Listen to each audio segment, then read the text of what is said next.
Yang masalah SP3 ini kan mereka ngiri sebetulnya dengan yang diterima Egy Sujana maupun juga Damai Hari Lubis itu. Dia minta SP3 tapi tidak dipenuhi ya apa yang ada di KUHP mengenai restoratif justice itu gitu loh. Di SP3 itu bentuknya adalah surat penghentian perkara, ya, tidak ada surat penghentian penyidikan. Itu perintah. Jadi artinya suratnya yang dicabut. Kalau suratnya dicabut, harusnya gambarnya bukan hanya dua tuyul di sini, tapi 8 tuyulnya. Ya kan gitu. Tapi kan hanya ada dua, ini yang lucu. Jadi artinya nggak boleh, berarti suratnya salah.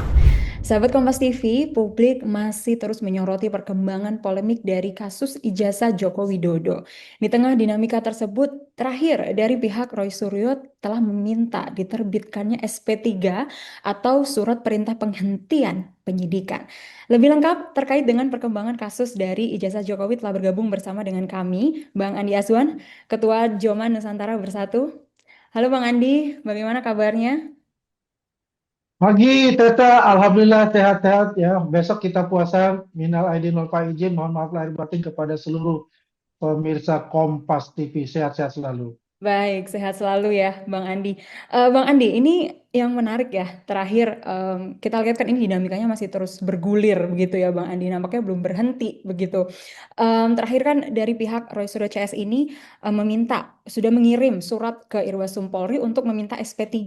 Nah, kenapa dari Bang Andi Azwan ini sempat menyebut kalau langkah tersebut adalah langkah yang quote unquote putus asa, Bang Andi? Ya, ini quote unquote putus asa memang kenyataannya seperti itu, Tessa. Kalau kita lihat kenapa ke Irwasum, kan kenapa nggak ke Biro Wasidik? Irwasum itu pekerjaan beliau, mereka itu kan ada pengawasan internal untuk apa? Administrasi. Misalnya audit ya, perlengkapan pembelian perlengkapan di audit gitu loh. Nah, itu kan memang bintang 3 Komjen di situ. Dan itu kan ada juga Irwaswil wilayah. Nah, wilayah itu kan juga terbagi-bagi. Ada wilayah Jawa Barat, Jawa Tengah dan sebagainya. Jadi itu adalah pengawasannya internal untuk administrasi. Kalau untuk bicara penyidik, ya itunya adalah di Biro Wasidik ya bintang 1 untuk itu kalau mereka merasa dikriminalisasi ya. Yang masalah SP3 ini kan mereka ngiri sebetulnya dengan yang diterima Egy Sujana maupun juga Damai Hari Lubis itu ya. Ini kan lucu, dia minta SP3 tapi tidak dipenuhi ya apa yang ada di KUHP ya kan mengenai restoratif justice itu gitu loh. Kan lucu ini apa mereka ingin menjadi seorang clown ya badut gitu kan, ingin menggiring opini publik gitu kan. Dan menurut saya ini juga salah satu artinya untuk apa buying time gitu, mengulur-ulur waktu untuk masalah itu. Makanya saya katakan ini mereka sudah desperate ini untuk bicara tentang SP3 itu yang dia minta. Bagaimana? Sebetulnya sih simpel kalau menurut saya dulu ya, dari dulu saya sudah bicara kepada mereka. Ya, jangan tinggi hati lah, Sarah. Ini kan beliau ini juga presiden 2 periode ya, dan Anda membuat suatu penelitian menurut ya quote unquote menurut mereka itu penelitian-penelitian yang sahih, tetapi kalau penelitian itu penelitian yang sahih, tidak ada itu yang namanya pengaduan ya mengenai masalah fitnah. Kita bukan bicara ijazah palsunya di sini, ijazah asli yang dituduh palsu oleh mereka, tapi adalah fitnah dan pencemaran nama baik di situ, dan bukan hanya Pak Jokowi tapi ada 3 yang lain ya dari teman-teman kami yang melaporkan hal yang sama gitu. Jadi ya selama ini mereka mencari celah-celah di mana ya bisa mereka lepas dari jeratan yang namanya status tersangka ini. Bayangkan saja mereka juga mengundang yang namanya apa saksi ahli. Wah, dia kan selalu bangga dengan saksi ahlinya. Wah, ini top-top semua nih orang-orang hebat semua gitu kan. Ya, sampai namanya saksi ahli agama pun juga dilibatkan kan gitu. Ada juga saksi yang bilang ahli otak neuroscience pun diundang. Padahal ini adalah unsur pidana gitu loh, bukan unsur kesehatan seseorang. Mhm, Ya oke. aneh juga buat saya. Mhm, Begitu oke. Tessa. Bang Andi, sebelum nanti kita bahas adanya ahli-ahli tersebut ya yang sudah Ya, dipanggil gitu oleh pihak dari Roy Suryo. Nah, lalu Bang Andi dari pihak Roy Suryo CS ini kan juga merasa bahwa alat bukti untuk memidanakan mereka ini tidak cukup begitu. Nah, apakah permintaan penghentian penyidikan itu justru bagian dari hak mereka sebagai warga negara atau ada langkah-langkah lain di balik itu, Bang Andi? Ya, kalau kita lihat apakah mereka ini mempunyai hak, ya silakan saja mereka mengajukan itu. Tapi secara celah-celah hukumnya sudah tidak ada menurut saya. Ya, dia katakan kurang alat bukti. Bagaimana kurang alat bukti? Bukti. Kalau mereka berdalih P19 yang dikembalikan lagi kepada kepolisian, itu hal yang biasa, Mbak Tessa. Dan itu P19 hanya 3 poin dan itu melengkapi. Itulah teknik ya. Menurut saya strategi dari kejaksaan untuk itu gitu loh. Karena kita tidak ingin bahwasanya pihak jaksa penuntut umum nanti yang mewakili dari Pak Jokowi dan teman-teman kami juga sebagai saksi pelapor itu ada celah-celah yang bisa dimanfaatkan oleh mereka gitu loh. Ya, itu loh makanya jaksa peneliti maupun jaksa penuntut umum itu memberikan 3 poin itu untuk dilengkapi. Dan kita kan juga paham kan, yang pertama itu adalah masalah yang paling utama menurut saya adalah saksi-saksi ahli mereka. Dan saksi-saksi ahli mereka itu belum komplit. Jangan sampai nanti itu di framing lagi bahwasanya mereka dikriminalisasi karena mereka tidak mencantumkan saksi-saksi ahli mereka yang nanti akan bersaksi di persidangan. Nah, ini kan mereka paling jago untuk pemutarbalikan fakta seperti itu ya. Jadi itu dipenuhilah semua itu menurut KUHP yang baru itu ya. Jadi intinya buat saya mereka ini ya kembali lagi saya katakan desperate begitu, Mbak Tessa. Oke, tapi kalau menurut Bang Andi, apakah masih ada solusi restoratif justice ini? Apakah masih bisa menjadi solusi yang bisa dipilih pada akhirnya, Bang Andi? Restoratif justice itu adalah pemaafan. Berarti kedua belah pihak itu saling bermaafan Mhm. gitu. Ya, kalau bicara Pak Jokowi, kalau dalam istilah dalam agama Islam itu hablum minan nas, ya. Jadi hubungan antara manusianya itu dimaafkan oleh Pak Jokowi. Siapapun itu, beliau itu sangat terbuka, sangat pemaaf untuk itu. Tapi kalau kita bicara konteksnya adalah hukum, ya jelas itu pasti akan berjalan terus. Walaupun itu ada yang namanya restoratif justice yang telah diterima seperti Egy Sujana maupun DHL itu. Dari dulu saya sudah katakan kepada mereka, Tessa, mereka ini sangat tinggi hati. Coba dia bilang, kami tidak butuh maaf dari Pak Jokowi gitu. Ya, kami akan jalan terus. Ya monggo kalau mau jalan terus, kita Mhm. pembuktikan persidangan. Karena Pak Jokowi juga butuh yang namanya ruang publik, yaitu persidangan, untuk membuktikan bahwa ijazah beliau asli yang dituduh palsu oleh teroris ini gitu loh. Oke, Jadi jangan lagi nanti kemudian hari ada hal-hal yang sama dipertanyakan pula seperti itu. Begitu Tessa. tapi Bang Andi, kalau dari Damai Hari Lubis dan juga Egy Sujana kan masih mengakunya kalau tidak pernah meminta maaf kepada Pak Jokowi itu seperti apa, Bang Andi? Ya, itu kan hak mereka lah. Orang gestur, gimmick dan sebagainya itu kan kita tahu untuk itu. Ya, saya aja sering katakan ada 12 menit berdoa ya kan. Berapa itu kan 59 menit untuk 55 menit dalam percakapan di dalam sana kan kita bisa mengukur seperti apa kan kayak gitu. Artinya ya, kalau kita bicara bukti ya bukti itu ada, bukti itu ada. Artinya mereka bersalaman, mereka berpelukan, mereka berdoa bersama-sama. Apakah itu bukan sesuatu yang namanya silaturahmi yang terjalin kembali? Kita tidak usah bicara maaf memaaf dalam bicara secara verbal, tapi gestur, gimmick itu sudah menentukan. Nah, kalau misalnya Egy Sujana bicara di podcast dan sebagainya itu hak beliau untuk mengatakan itu gitu. Masing-masing punya pendapat lah untuk itu. Tidak Tapi perlu diperdebatkan. berarti kalau dari pihak Pak Jokowi merasa kedua pihak ini sudah meminta maaf kepada Pak Jokowi ya, Bang? Iyalah, itu Oke. pasti itu. Nggak Mhm. mungkin kita akan berikan yang namanya, ini bukan hanya Pak Jokowi loh ya, Ya. ada 3 lagi. Ya kan, kalau satu yang mengatakan tidak mau gimana? Nggak bakal terjadi loh restoratif justice. Mhm. Kan itu kalau sudah ada penanda tanganan Mhm. sesama antara yang namanya kuasa hukumnya Egy Sujana dengan saksi pelapor ini, baru tentu terjadi restoratif justice itu.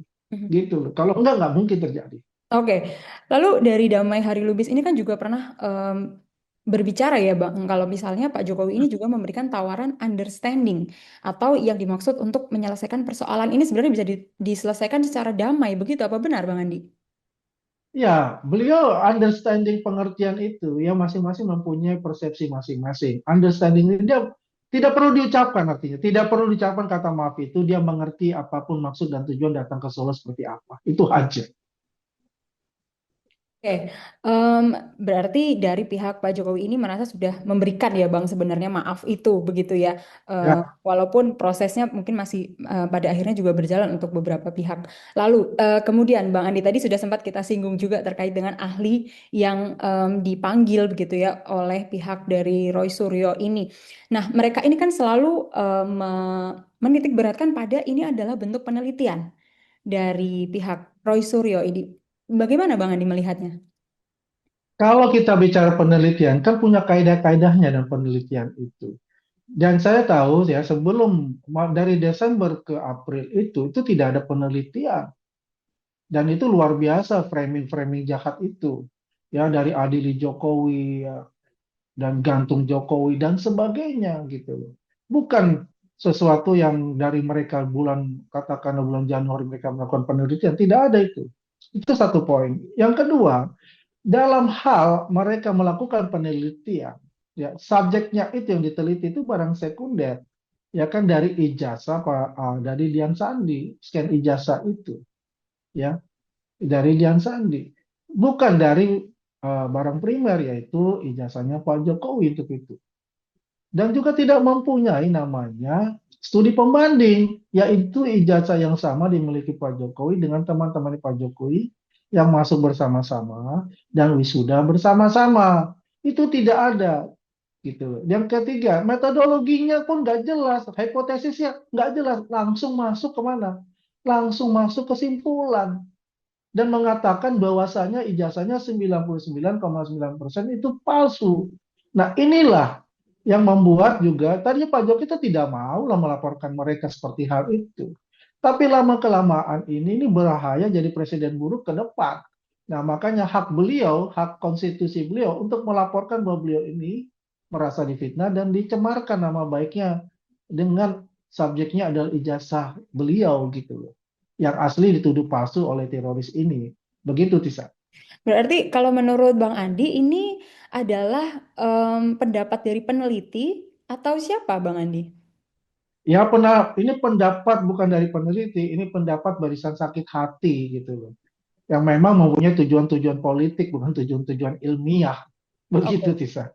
Lebih detail tujuan politiknya itu kira-kira apa sih Bang? Karena kan selama ini selalu dilihat ya kalau misalnya kita berbicara soal kasus polemik ijazah ini kan tudingannya adalah ada motif politiknya, ada backingan politiknya. Bahkan tapi juga terus dibantah begitu oleh pihak Roy Suryo atau RRT juga ini. Secara detail apa sih Bang sebenarnya motif politiknya? Ya, sebetulnya ini kalau kita melihat ini kolom-kolom mereka berbeda. TPUA kolomnya berbeda, Roy Suryo teroris ini juga berbeda. Dan ada lagi satu kolom itu kan purnawirawan yang dikatakan purnawirawan ABRI, tapi kan bukan dalam satu purnawirawan kelompok purnawirawan yang resmi, ya bukan yang resmi ya. Ya mungkin itu individu-individu terus bergabung dalam sana dan membentuk namanya forum lah seperti itu. Nah, mereka ini mempunyai tujuan yang sama secara politik gitu loh. Tujuannya apa? Tujuannya itu sasaran antaranya adalah Pak Jokowi dan keluarganya tujuan utamanya memakzulkan Gibran. Itu tujuan utamanya. Bagaimana tujuan utama memakzulkan Gibran? Karena ini arahnya itu nanti 2029. Karena Pak Jokowi selama ini masih kuat dalam hati di mata rakyat, yang dicintai oleh rakyat. Dari mana buktinya begitu? Nanti jangan-jangan Bang Andi ini ngomongnya sembarangan aja. Itu ada dalam konteksnya ini adalah survei nasionalnya. 80%-an lebih loh yang masih mencintai beliau. Dan bukti faktanya apa? Setiap hari itu 500 orang itu lebih datang ke rumah Pak Jokowi hanya untuk apa? Berfoto sama Pak Jokowi di depan rumah maupun dengan Pak Jokowi sendiri. Kalau hari Sabtu Minggu itu luar biasa lagi. Bisa bisa 3 bis, 7 bis yang hadir lebih dari itu. 1.000 orang itu bisa hadir. Dan saya menyaksikan sendiri untuk itu. Kemarin pun saya baru balik dari Solo dari ketemu Bapak itu juga masih saja seperti itu. Dan sampai ada orang memframing mengenai apa namanya ratapan ya, rumah ratapan itu. Tembok ratapan ya Bang Andi. Bang Andi Bentuk udah sempat dengar ratapan. juga itu Bang Andi. Iya, itu kan saya ketawa, ya mohon maaf ya saya ketawa aja. Berarti apa? Ya berarti ini ya lawan-lawan politik juga ini masih tetap memperhitungkan kehadiran Pak Jokowi dan keluarganya beliau yang diwakili oleh Mas Gibran sebagai wakil presiden. Nah ini adalah namanya masih dikatakan bahwa ini Pak Jokowi ini adalah tembok Cina gitu. Barrier yang sangat besar untuk mewujudkan hasrat politik dari elit-elit tertentu untuk tahun 2029. Begitu, Tessa. Berarti Bang Andi sudah melihat ada korelasinya kah antara dukungan yang baru saja diberikan ini ya dari sederet nama Jenderal Purnawirawan TNI begitu yang memberikan dukungannya kepada Roy Suryo ini pada akhirnya menjurusnya ke pemakzulan Gibran. Ya, Kenapa mereka harus mendukung Roy Suryo tapi Bang Andi? ya karena begini, ini pionnya ini Roy Suryo kan sudah apa di teroris ini kan sudah ke dalam ya. Hmm. Artinya membuat buku lah ya untuk memfitnah Pak Jokowi gitu kan berdasarkan dalil penelitian gitu kan. Kemudian membuat buku lagi terakhir yang namanya oleh si Rismond itu mengenai Gibran Endgame itu ya yang tak lulus SMA ini kan sudah tendensius Bu. Arahnya itu udah jelas gitu loh. Arahnya udah jelas. Dengan buku ini kan dia ingin membuat suatu framing jahat kepada seluruh publik ini bahwasannya dia itu hanya lulus SMP. Kan dia bilang tak lulus SMA. Ini pernyataan-pernyataan konyol, bin bodoh buat saya. Ya, artinya apa? Karena mereka nggak paham lulusan dari luar negeri ingin disamakan dengan kurikulum Indonesia. Ya salah besar untuk itu. Nah, itulah arahnya ke sana secara politik bagaimana ya secepatnya sebelum 2029 untuk memasukkan Gibran. Karena ini adalah tembok besar Cina ya, karena tembok besar atau barrier yang sangat kuat yang nggak bisa diruntuhkan karena ini masalah bukan bicara tentang partai politik, kita bicara adalah kecintaan dan kesukaan rakyat kepada Pak Jokowi. Nah, ini yang dilakukan pertama adalah bagaimana membuat suatu framing yang jahat, ya, delegitimate semua legacy Pak Jokowi.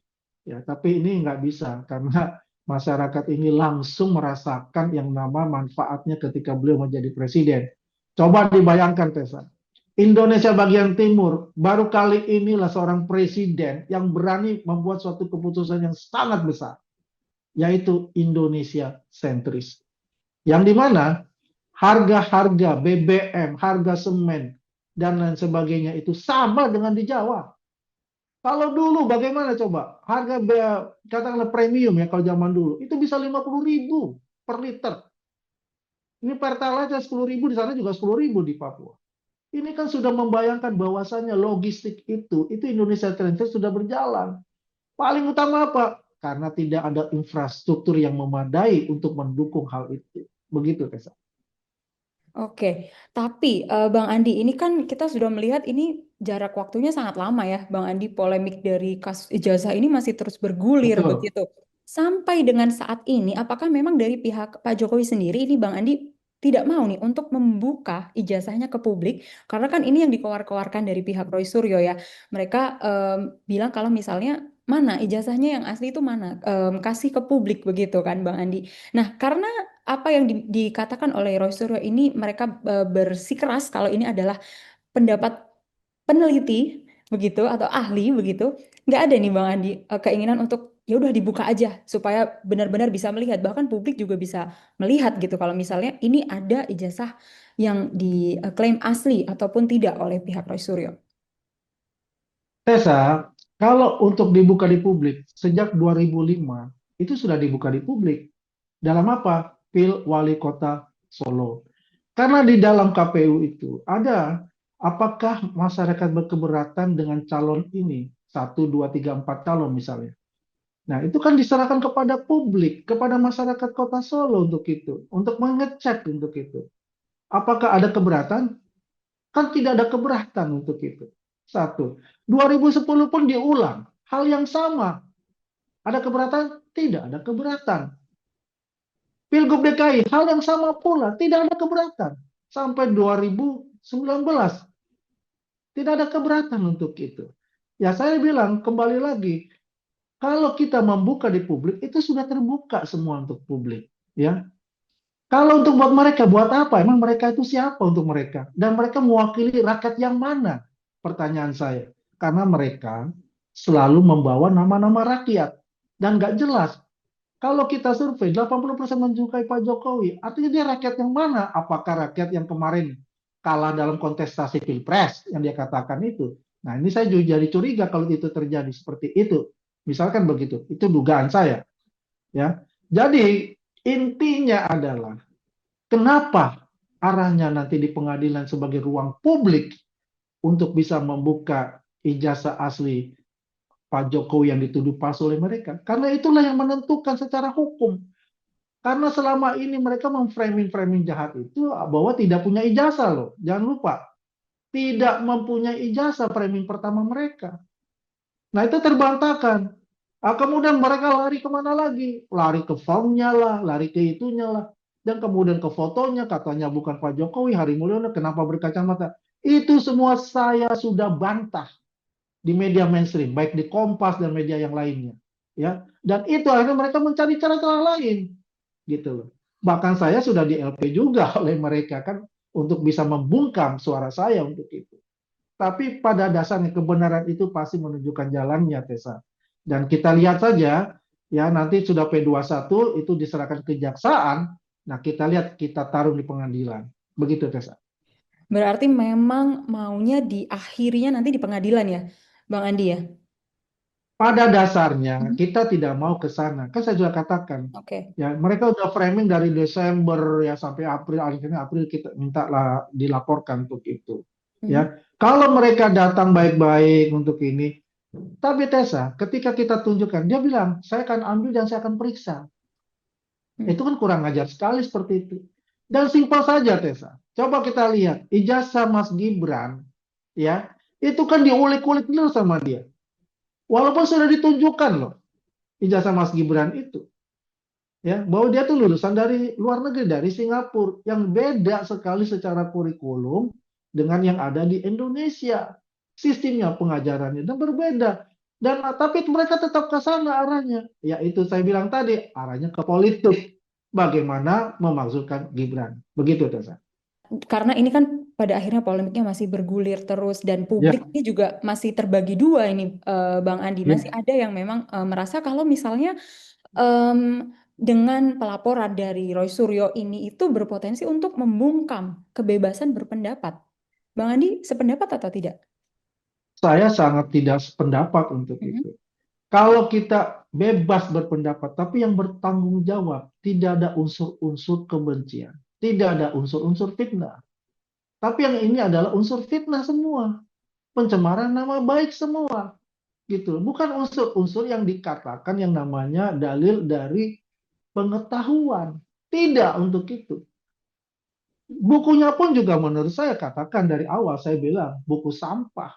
Yaitu katakan tadi tidak ada dalil-dalil atau hipotesis atau metodologi yang memang sesuai dengan kaidah ilmu Oke. pengetahuan. Bang Andi, sebentar. Bang Andi berarti sempat membaca isinya Jokowi's White Paper itu? Sebagian Mhm. sudah lihat dan saya bilang sudah nggak perlu saya baca full karena Oke. saya sudah lihat itu arahnya kemana sudah jelas untuk itu. Endgame pun juga kita lihat ya, udah nggak sesuai kan. Satu aja kita mesti lihat. Ada nggak kaidah ilmu pengetahuan di dalam itu? Nggak ada. Jadi kalau bicara polarisasi, Tessa, akhirnya yang terjadi memang betul.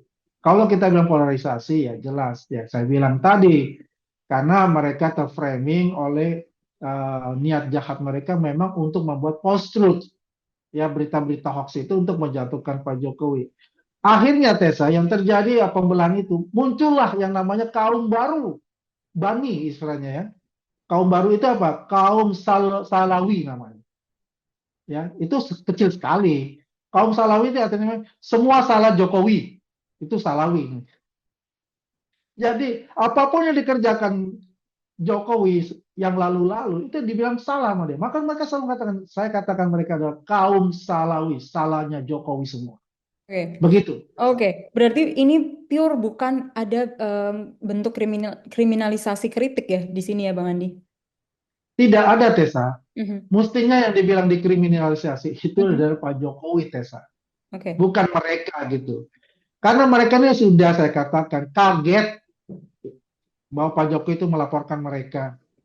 Tidak ada ekspektasi untuk itu gitu. Ketika ada itu maka mereka membuatlah suatu penelitian-penelitian itu. Mohon maaf Tessa, ya salah satu tersangka itu juga dilaporkan kan dengan kasus dugaan ijazah palsunya kan dan kriminal lainnya gitu. Itu juga jelas gitu. Kalau Ya, misalnya pada akhirnya mereka ini meminta untuk restoratif justice atau mungkin nantinya meminta maaf mungkin kepada Pak Jokowi, apakah masih ada ruang maaf itu, Bang Andi?